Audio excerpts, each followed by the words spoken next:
Hello everybody. This is a little bit different video than I've been posting. I've been involved in that, for those of you that haven't been watching, I've been involved in a very seriously overgrown makeover project for a disabled Air Force veteran. This was a small job that I did a couple months ago for an Army veteran that needed some help. He's become a good friend of mine, lives in town here, and he did not have the means to get this done, and he just moved into this house. So I told him, I said, I'll come over and take care of that lawn. It doesn't look that bad. It's not seriously overgrown, but it is long.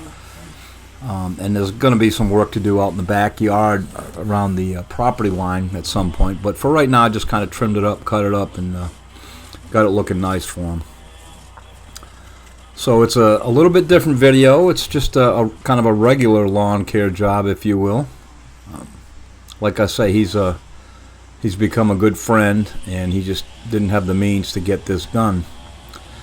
Now I want to talk about the man and how he got this home. This was a Habitat for Humanity. And before I say anything else about that, when I was younger, I was very ignorant to what Habitat for Humanity was. I always thought it was basically just giving people homes, you know, and not saying they weren't deserving or anything, but, you know, I just thought it was basically just giving it away. That's not how Habitat for Humanity works. Now I know that, and I wanted to talk about this because one of his co-workers, he works locally here, just part-time. One of his co-workers was kind of snide about the fact that he was given a house by Habitat for Humanity. And after talking with the man and then doing some research, I found out that's not how this program works. He is buying this house. He had to go through a very long vetting process to qualify for it, and you know, you got to meet certain income requirements and longevity where you work, things like that. They have a pretty long list of things to vet potential people that they're going to give homes or they're going to sell these homes to. So he's buying this home. He's actually going to have a mortgage, or he does have a mortgage now. And I didn't know that. Again, when I was younger, and I was, you know, more ignorant than I may be now, but at any rate, he does not get this for free, and there are certain stipulations. If he wants to sell the home at any point, then the Habitat for Humanity group has first refusal. In other words, they can say, yeah, we'll buy it back from you, or not, and then he can sell it. You know, of course, they have to live in the house. They have to maintain the home. You know, I mean, they can't just let it go to shambles. It's not that people are watching them all the time, but if they ever do check and things are in disarray, then, you know, he'll have to get it fixed.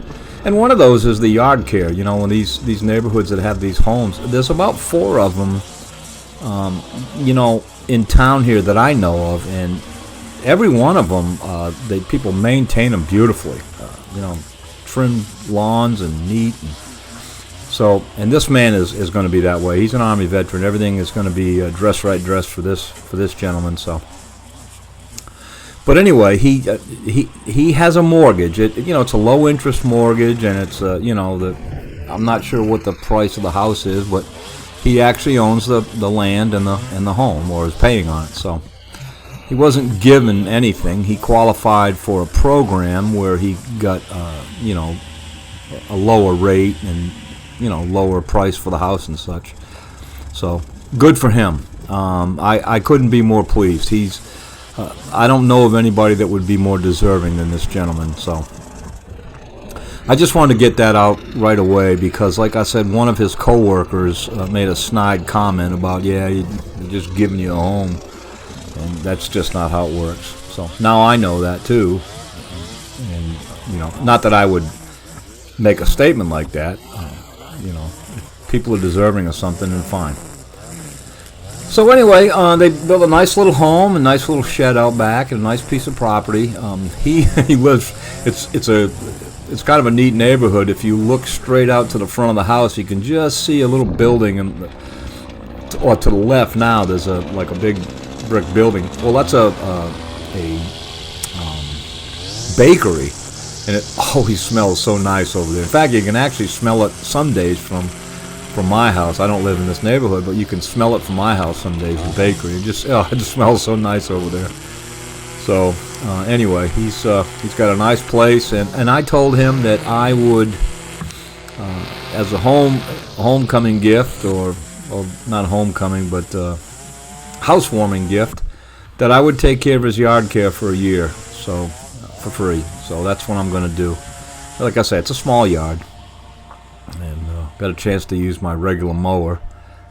So I'll go ahead and sign off for right now, and let you folks just kind of watch this. Like I said, it's just basically a normal lawn care project, edging and so on and so forth. Right there, I'm edging with my string trimmer, and I forgot my blade edger, and I also forgot my backpack blower. I had to use the handheld, but no problem. We got it done. So I'll sign off for a little bit, and then I'll come back before the end and talk at you some more.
As I was, as I was doing this yard, I was thinking, since this is an Army veteran, I was thinking about the times that I've had a chance to work with or next to the Army. One of them was overseas, and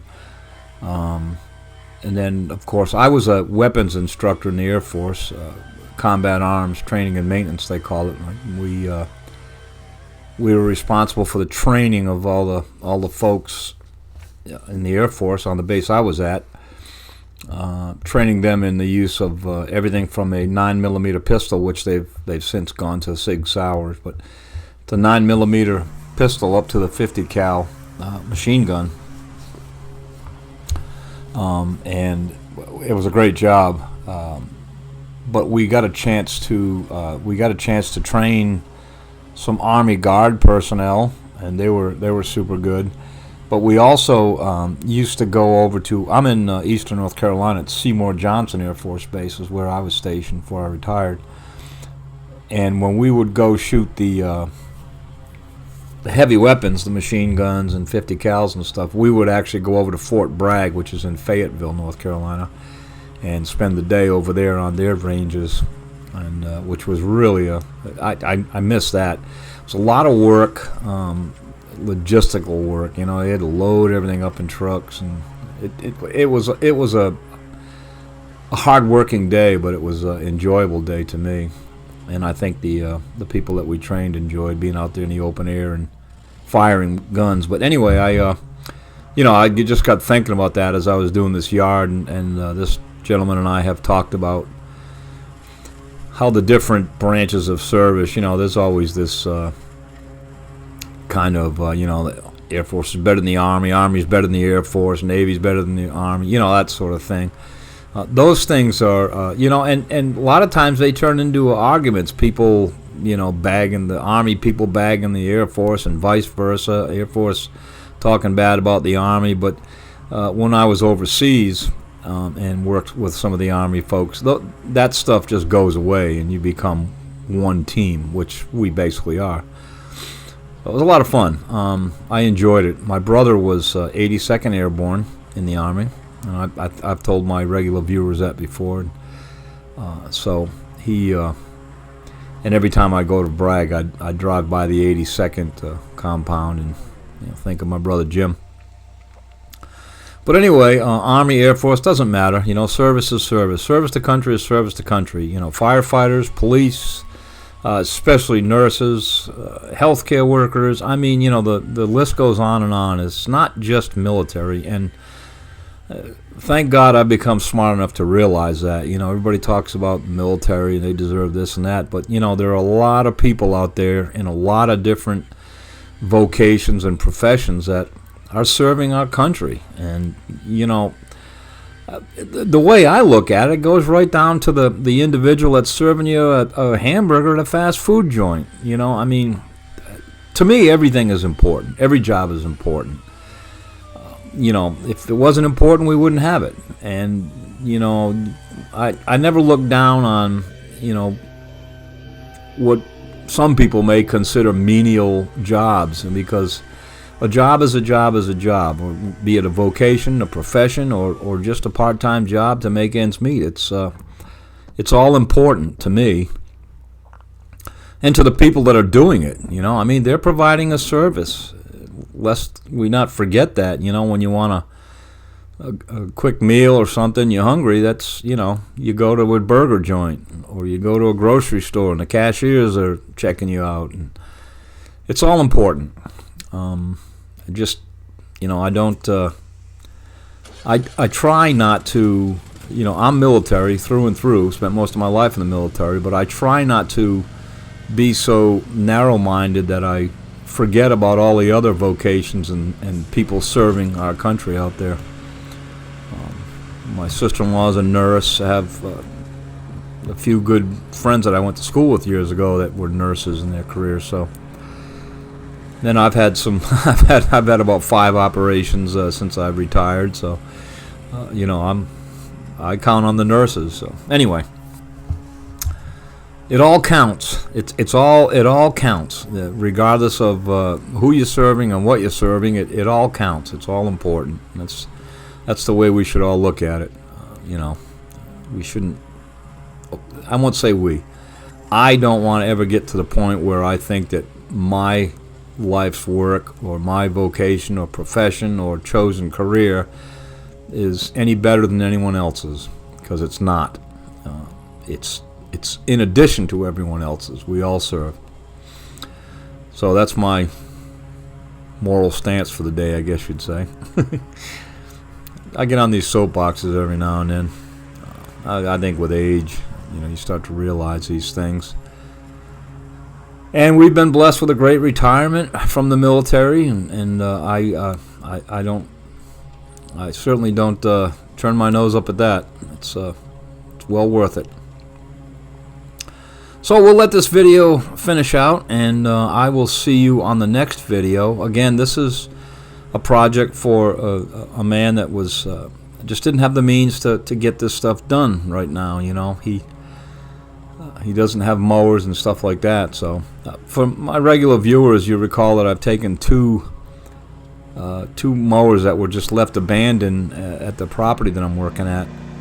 I say abandoned; they were just not used for years. And I'm going to try to get at least one of them running, and then bring it over to this man, let him have it next year. So once I get to that point, I'll try to video that. So anyway, folks, thanks for watching. As always, I appreciate my YouTube support, my viewers. Give us a thumbs up if you're happy. If not, put in the comment what you'd like to see changed. I've had several people request certain things or make tips about different things, and I try to accommodate as much as I can. Before I sign off, the one thing that I don't want to do on YouTube is I don't want to become so I don't even know the word. I don't want to get to a point where I just disregard what the people are watching, what they want to hear or see. I try to accommodate everybody. You can't always, but you can try. Number one. And number two, I never want to be negative on YouTube. I have never, ever given anyone a negative comment on YouTube of videos that I've watched. And I watch a lot of them. I watch a lot of these lawn care people. I watch a lot of different videos. In fact, my wife and I don't have cable TV. We stream. And I'm a YouTube junkie. And so I never put a negative comment. I may put a tip of something. Hey, if you can, I'd like to see this. And I always give them a thumbs up, and I always subscribe to a channel when I go watch it. It doesn't cost me anything, doesn't hurt me a bit, and it helps people that are using this platform as a business. As I've alluded to several times, I don't do this to make money. I do make a few bucks here and there, but everything that I'm doing now is free, and it helps defray some of the costs of the equipment that I've bought. And when I say free, I mean free. I don't charge. I don't have a Patreon page. I've had people ask how they can financially support me, and I don't even want to go there, because fortunately I have the means to do this stuff. And the money that I do make on YouTube, which would never support my wife and I as far as making a living or living, the money that I do make goes right back into it. If you look at some of my other videos, I've bought a couple larger pieces of equipment. Bought a brush hog and a chipper. So, but check out the overgrown property, the overgrown disabled vets project. There's a lot of videos there, because you'll see why if you go to the first video in the series, you'll see why there's a lot. It was really, really overgrown. It was another disabled veteran that had fallen on hard times, and just trying to get him squared away and open up his property a little bit for him, and I'm enjoying it, just like I enjoy doing this stuff here. So once again, thank you. To support me, you're watching this video. That's it. I mean, if you subscribe, that'd be great. If you give me a thumbs up, that'd be great. If you want to comment on something, I read every comment. I try to answer as many as I possibly can. Especially if somebody asks a question, I'll answer it. So, at any rate, thanks so very much. And oh yeah, and I always stay positive on YouTube. There's nothing negative. There's enough negative in the world, and I'm 70 years old, so I don't need to be thinking negative at this stage of my life. So again, thanks. I'll sign off and be quiet and let you watch the rest of the video. Thanks, folks.